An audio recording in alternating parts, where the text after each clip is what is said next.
Hello student, कैसे हो आप सब। आई होप आप बहुत ही अच्छे होंगे। स्टूडेंट, मेरा नाम नम्रता राजपूत है and welcome in TET academy.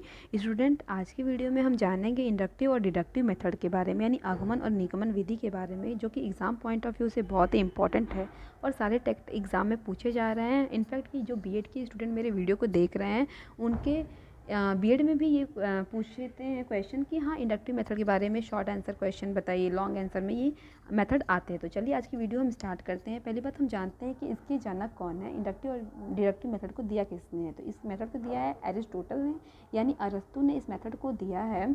और इंडक्टिव मेथड होता क्या है, तो आगमन विधि में सबसे पहले विषय वस्तु से संबंधित उदाहरण दिए जाते हैं और उदाहरण के आधार पर नियम स्थापित किए जाते हैं। मतलब कि इसमें हम एग्जाम्पल, ये विधि जो है एग्जाम्पल टू रूल जाता है, एग्जाम्पल टू रूल जाता है। मतलब कि अगर कोई टीचर है और वो इस मेथड का यूज़ कर रहा है तो पहले स्टूडेंट को क्या बताएगा कि बच्चों, जैसे उसको नाउन पढ़ाना है तो उसको वो बोलेगा कि बच्चे कुछ आप प्लेस के नाम बताइए, कुछ आप एनिमल्स के नाम बताइए, कुछ थिंग्स के नाम बताइए, कुछ जो है पर्सन के नाम बताइए। तो ये जो बच्चा बताएगा तो बताएगा टीचर कि अच्छा बच्चा, जो आपने बताया ना, ये एनिमल, प्लेस, थिंग, जो पर्सन है, ये क्या हो जाएंगे, ये नाउन के अंतर्गत आएंगे।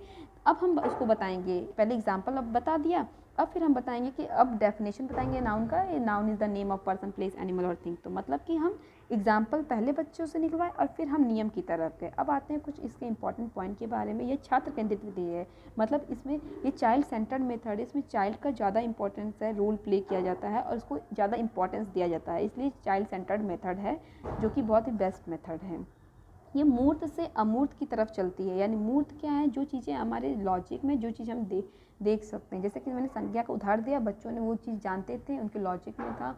मूर्त था उसकी वो चीज़ें, क्योंकि वो चीज़ें देख सकते हैं। अमूर्त क्या था, अब वो थिंकिंग में, जो चीज़ें थिंकिंग में चलती है वो अमूर्त होती है। तो ये कहाँ, ये मेथड हम कॉन्क्रीट टू एब्स्ट्रैक्ट जाता है। नेक्स्ट हमारा है कि ये ज्ञात से अज्ञात जाता है, यानी नोन टू अननोन ये बात करता है। क्यों, जैसे नोन, जैसे एग्जाम्पल जो बताया वो तो जानते थे। अब अननोन, अननोन क्या था उनके लिए, कि उसका डेफिनेशन जो था कि noun is the name of person, place, animal and thing, तो वो अननोन था, तो वो उस तरफ गए। तो वो क्या था उसके लिए, नोन से अननोन गए।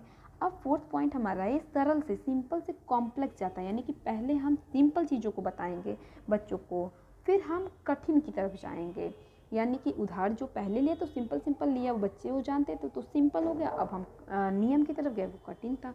यह विधि करके सीखने पर आधारित है, मतलब ये लर्निंग बाय डूइंग को ये ज़्यादा प्रमोट करता है। मतलब बच्चा जितना करेगा उतना वो सीखेगा, इतना वो एक्टिवली पार्टिसिपेट करेगा, उतना वो एक्टिवली क्रिएटिव माइंड बनेगा। और डिडक्टिव मेथड जो कि ठीक इसका अपोजिट है, उसमें हम एग्जाम्पल टू रूल जाते थे, लेकिन इसमें हम क्या करेंगे, रूल टू एग्जाम्पल जाएंगे। पहले इसमें इसमें शिक्षक नियमों के उल्लेख करता है और उन नियमों के आधार पर छात्र सीखता है, लेकिन छात्र इसमें खुद से कार्य नहीं करता है, बल्कि शिक्षक द्वारा बताए गए नियमों के आधार पर ही कार्य को पूरा करता है। मतलब कि जो शिक्षक है पहले नियम बताएगा, फिर जो है वो उदाहरण की तरफ जाएगा। ये मेथड ज़्यादातर, जैसे कि मैथ का टीचर है तो वो इस मेथड को फॉलो करेगा। क्यों, क्योंकि जो मैथ के रूल हैं, फॉर्मूला हैं, जैसे कि बॉड मास का अगर हम रूल की बात करें तो वो इसमें वो बच्चों से उदाहरण वो नहीं ले सकता है, वो उसको फॉर्मूला नियम बताना ही पड़ेगा कि बच्चों बी फॉर ब्रैकेट होता है, ओ फॉर ऑफ होता है,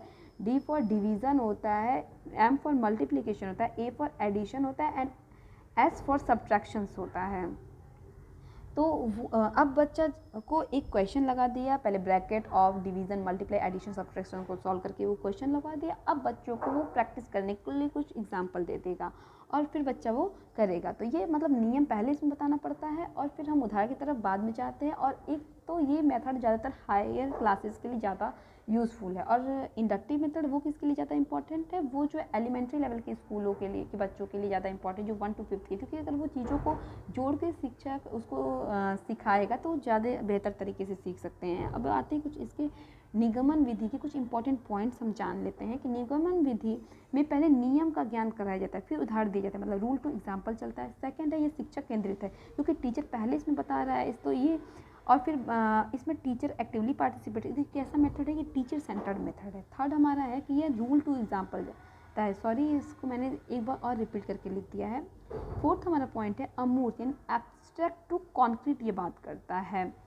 फिर ये अज्ञात, अननोन क्या था एग्जाम्पल, तो उसके लिए अननोन था। फिर ये नोन की तरफ गया, जब वो जान गया और फिर उसको ये बेसिस पे वो सॉल्व करने लगा तो क्या हो गया उस चीज़ उसके नोन में, तो ये अननोन से नोन जाता है। ये जनरल टू स्पेसिफिक ये बात करता है।